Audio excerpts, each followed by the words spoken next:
Сырочек, ну это стандарт. 36 рублев.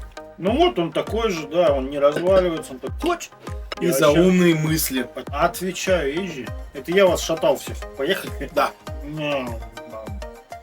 Вообще он не лезет, я его проглотить не могу. Он не жуется, просто залепливается. Это просто какой-то капец. Слишком вязкая структура. Она не жуется, она не глотается. Я аж вспотел, пока жевал.